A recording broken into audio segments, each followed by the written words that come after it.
السلام علیکم ورحمۃ اللہ وبرکاتہ۔ اج دے مختصر خطبہ جمعۃ المبارک کے اندر میں جناب کے سامنے جو سبق سناواں گا شان حضرت مولا علی، پچھلے جمعۃ المبارک کے اندر میں جناب کے سامنے شان سیدنا صدیق اکبر رضی اللہ تعالی عنہ کے حوالے نال میں جناب کو سبق پیش کیتا سی۔ آج انشاءاللہ عز و جل جیسا کہ یہ مہینہ مشہور ہے کہ اس مہینے میں سیدنا مولا علی رضی اللہ تعالیٰ عنہ کی ولادت کا سعادت ہے۔ اگرچہ یہ تاریخ کا مسئلہ ہے، تاریخ کے اندر اختلاف ہوتا ہے، لیکن چونکہ ہم سنی ہیں، ہمارا عقیدہ ہے، ہم اہل بیت کے بھی غلام ہیں اور صحابہ کے بھی غلام ہیں۔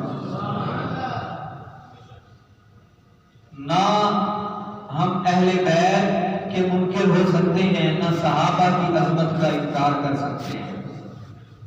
ہماری دونوں آنکھیں درست ہیں۔ کچھ لوگ ہیں جو اہل بیت کا تو چرچا کرتے ہیں، اگر صحابہ پر زبان درازی کرتے ہیں، اور کچھ وہ بھی ہیں جو صحابہ کا چرچا کرتے ہیں اگر اہل بیت کے بغض رکھتے ہیں۔ لیکن الحمدللہ ہم سنی ہیں، اللہ نے ہماری دونوں آنکھیں درست بنائی ہیں کہ ہم جس طرح صحابہ کے غلام ہیں اسی طرح ہم اہل بیت کے بھی غلام ہیں۔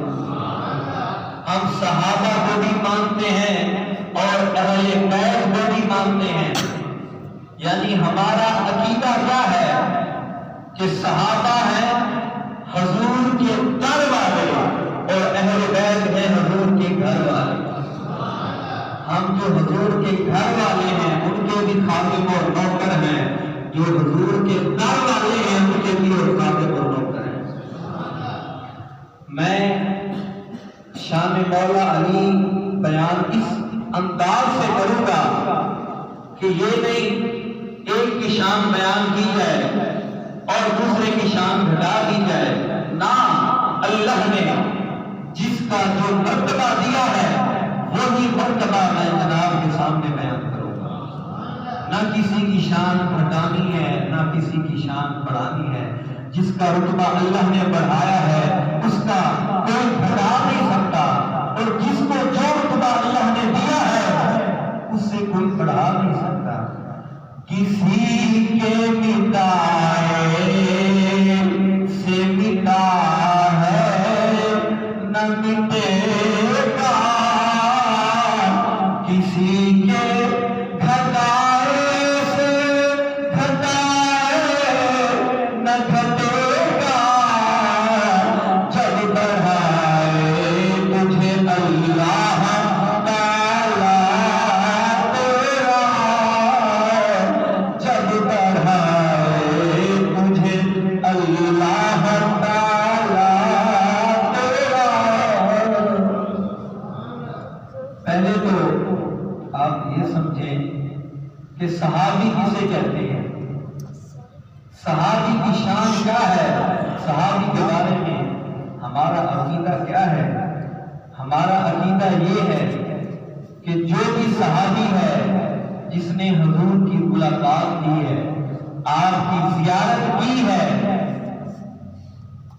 ہم اس کی عظمت کا چرچا کریں، یعنی کسی بھی صحابی کے بارے میں، چاہے وہ حضرت مولا علی ہوں، چاہے وہ حضرت امیر معاویہ ہوں، جو بھی حضور کے صحابہ ہیں، صحابی کی اتنی ہی شان کافی ہے کہ وہ حضور کا صحابی ہے۔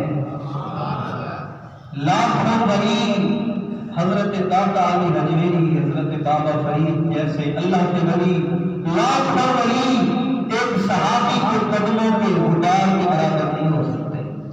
صحابی کی اتنی شان بھی کافی ہے کہ اس نے حضور کی زیارت کی ہے۔ جو بھی صحابی ہے، صحابہ کے اندر جو ان کے اختلافات ہیں ان کو مشاجرات صحابہ جو ہیں ان کو ہم بیان نہیں کر سکتے۔ بس ہمارا عقیدہ صرف اتنا ہے کہ ہر صحابی نبی جنتی جنتی، اور جو صحابہ ہیں، جتنے صحابہ کرام ہیں ان میں سے سب سے افضل ترین درجہ ہے عشرہ مبشرہ صحابہ۔ اور وہ عشرہ مبشرہ صحابہ کون ہیں؟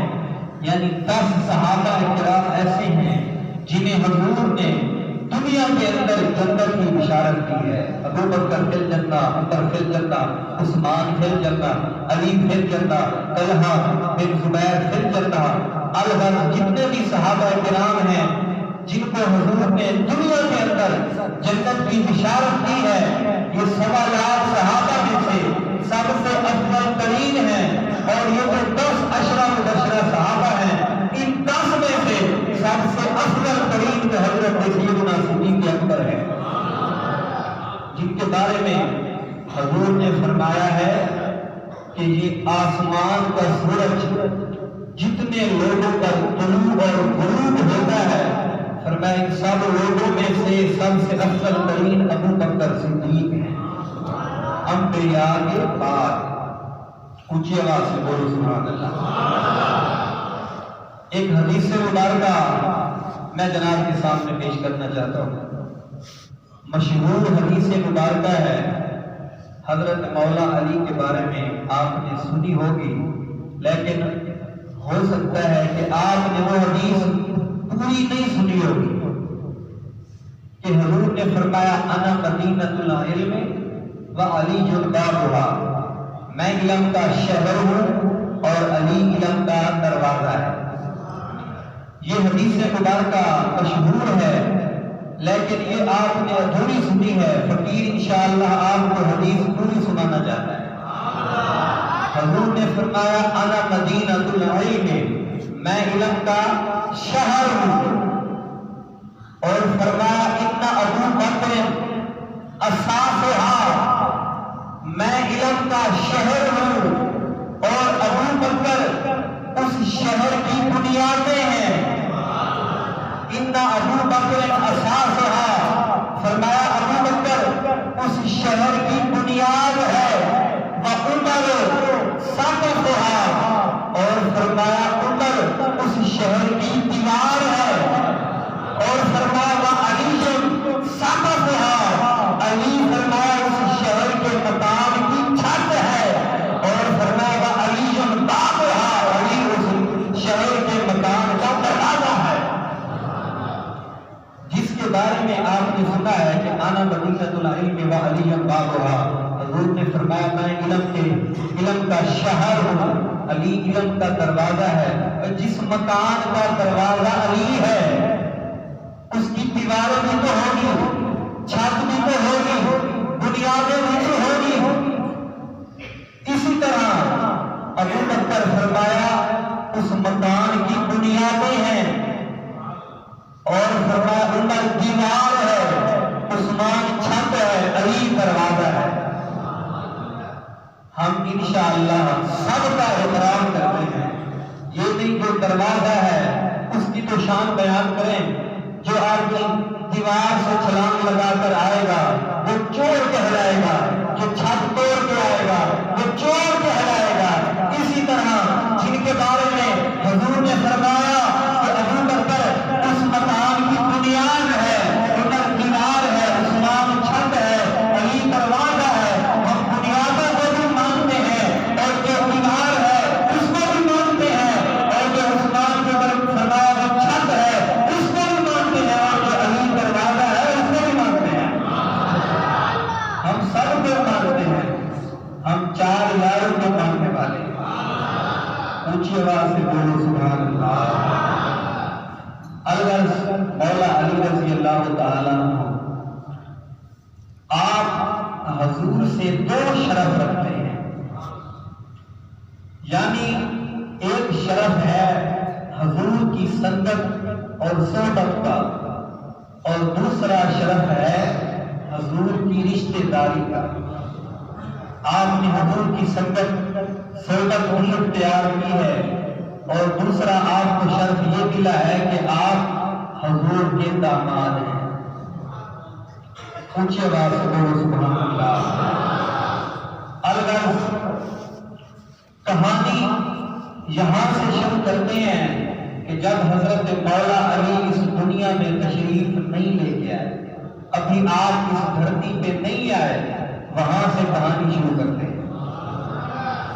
مجدد الفسانی رضی اللہ تعالی عنہ آپ فرماتے ہیں اپنے مکتوبات شریف کے اندر، نقش بندیوں کے پیشوا مجدد الفسانی رحمت اللہ تعالی علیہ آپ فرماتے ہیں جب مولا علی کی روح مبارک اپنے کف سے انصری میں، یعنی مولا علی کی روح مبارک آپ کے جسم مبارک میں ابھی تک نہیں آئی تھی، عالم ارواح میں تھی، تب بھی اللہ تعالیٰ نے ولایت کا سلسلہ آپ کو سپرد کر دیا۔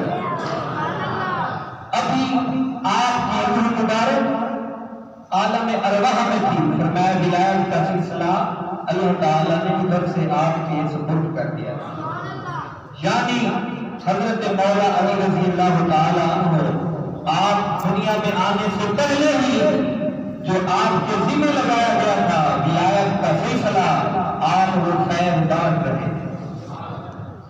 اونچی آواز سے بولو سبحان اللہ۔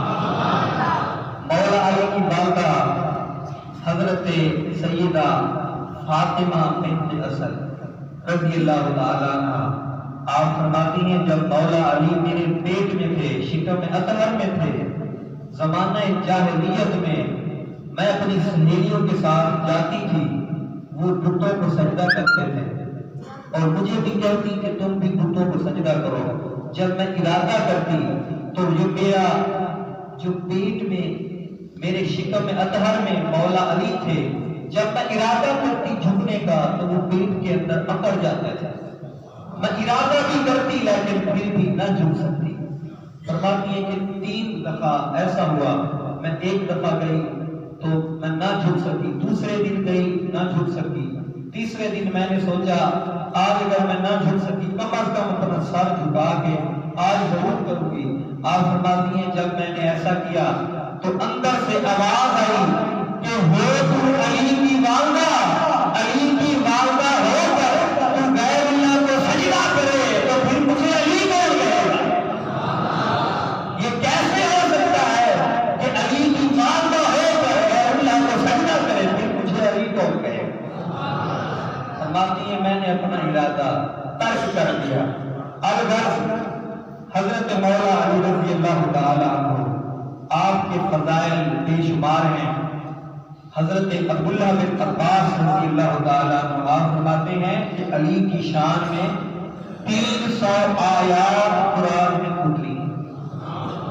نور الابصار محدث ابن اساکر نے نقل کی ہے، فرمایا مولا علی کی شان میں ایک نہیں 300 آیات قرآن میں نازل۔ اونچی آواز سے بولو سبحان اللہ۔ الغرض ایک ہے فیضان نبوت اور ایک ہے فیضان ولایت۔ جو ہے فیضان نبوت وہ پہلے 3 خلیفوں میں بٹا ہے، حضرت ابو بکر، حضرت عمر، حضرت عثمان، ان 3 خلیفوں میں تقسیم ہوا ہے، اور جو فیضان ولایت ہے وہ مولا علی کے سپرد کیا گیا ہے۔ کوئی شخص یہ نہیں کہہ سکتا کہ علی کا جو علی کا ماننے والا ہو اور علی کو پہلا نمبر دے ان 3 خلیفوں میں سے۔ بزرگ فرماتے ہیں وہ اللہ کی تقدیر کا منکر ہے جو یہ کہے کہ علی کا نمبر ابو بکر عمر سے پہلے ہے، فرمایا وہ تو رب کی تقدیر کا منکر ہے۔ کیسے کہ رب کا انتخاب جو ہے، جو اللہ کا انتخاب ہے، وہ جیسے نظام کی خلافت ہے، ترتیب کی خلافت ہے، یعنی پہلا نمبر ہے حضرت ابو بکر صدیق کا، دوسرا ہے حضرت عمر فاروق کا، تیسرا ہے حضرت عثمان غنی کا، چوتھا ہے مولا علی کرم اللہ وجہہ الکریم کا۔ فرمایا اس کا جو انکار کرتا ہے وہ تو اللہ کی تقدیر کا منکر ہے۔ توجہ ہے یا نہیں؟ اونچی آواز سے بولو سبحان اللہ۔ الغرض مولا علی رضی اللہ تعالیٰ عنہ آپ کی ولادت کی کہانی شروع کرتے ہیں، اونچی آواز سے بولو سبحان اللہ۔ حضرت مولا علی رضی اللہ تعالیٰ عنہ آپ کے بارے میں مشہور ہے، آپ کی ولادت کعبے میں ہوئی ہے، آپ کی ولادت کعبے میں ہوئی ہے، یہ مشہور ہے۔ اس پر بھی کچھ اعتراض کرتے ہیں اور کہتے ہیں نہیں جی ایک ہی نہیں ہو سکتا ہے، علی کعبے میں پیدا ہوئے ایک ہی نہیں ہو سکتا ہے۔ میں کیا کیوں آپ نے کہ سارے ہسپتالوں میں جمتے ہیں، علی کعبے میں جمے، ایک ہی نہیں ہو سکتا ہے۔ میں نے کہا اے اللہ کے بندے سن لے، ہمارا ایمان یہ ہے کہ علی کو شان کعبے کی وجہ سے نہیں ملی، بلکہ کعبے کو شان میرے علی کی وجہ سے ملی ہے۔ ہم یہ نہیں کہتے کہ علی کو شان کعبے سے ملی ہے، نانا، بلکہ ہمارا تو یہ ایمان ہے کہ کعبے کو بھی شان میرے علی سے ملی ہے۔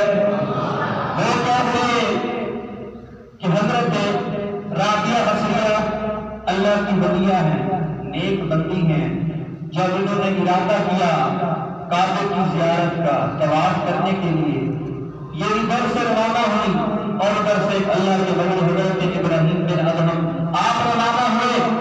آپ فرماتے ہیں جب ہم کعبے کی جگہ پہنچے جہاں خانہ کعبہ موجود ہے، اس جگہ پہنچے تو ہمیں کعبہ نظر نہیں آیا۔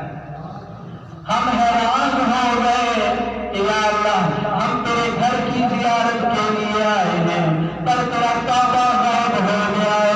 تو کعبے سے آواز آئی، کچھ دیر کے بعد کعبہ اچانک ظاہر ہو گیا اور کعبے سے آواز آئی کہ آج ہماری فلاں بندی رابعہ بصریہ وہ ہمارے گھر کی زیارت کے لیے آ رہی ہے، وہ قدم قدم پر نماز پڑھنے آ رہی ہے، آج ہمارا کعبہ اس کے استقبال کے لیے گیا ہوا ہے۔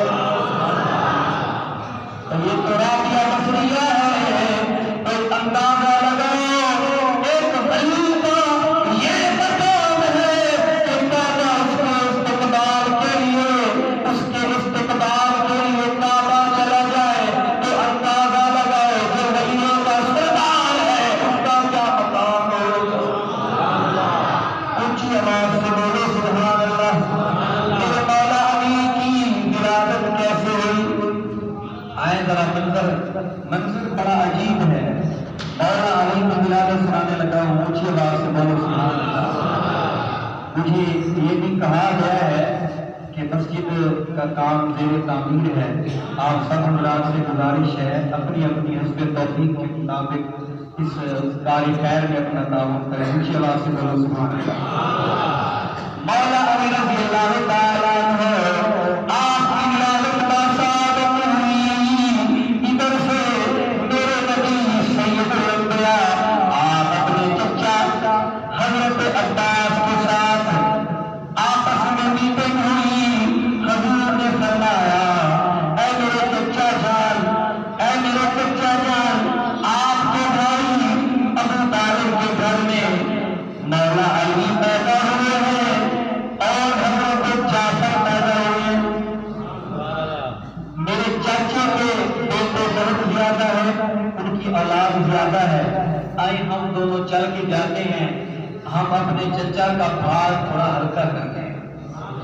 مولا علی اور سیدنا عباس حضور کے چچا آپ روانہ ہوئے، حضرت ابو طالب کے گھر میں آئے۔ آپ نے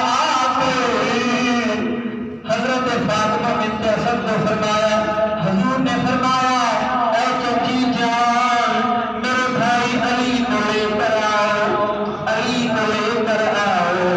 اور حضرت عباس فرمانے لگے کہ علی کے دوسرے بھائی حضرت جعفر، حضرت عباس نے فرمایا حضرت جعفر کو لے کر آؤ۔ حضرت عباس نے، حضور کے چچا نے، حضرت عباس نے علی کے دوسرے بھائی حضرت جعفر کو اٹھا لیا اور حضور نے مولا علی کو اٹھا لیا۔ اب یہاں پر کوئی اندازہ نہیں لگا سکتا کہ جس کو لینے، اس علی کو لینے کون آیا ہے، مولا علی کو لینے کون آیا ہے؟ علی کو لینے وہ آیا ہے جن کے ہاتھوں کو اللہ نے اپنے ہاتھ فرمایا ہے، وہ لینے آیا ہے۔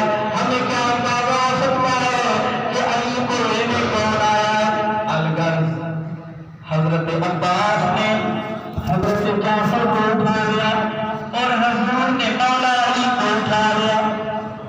جب آپ کی چچی جان آئی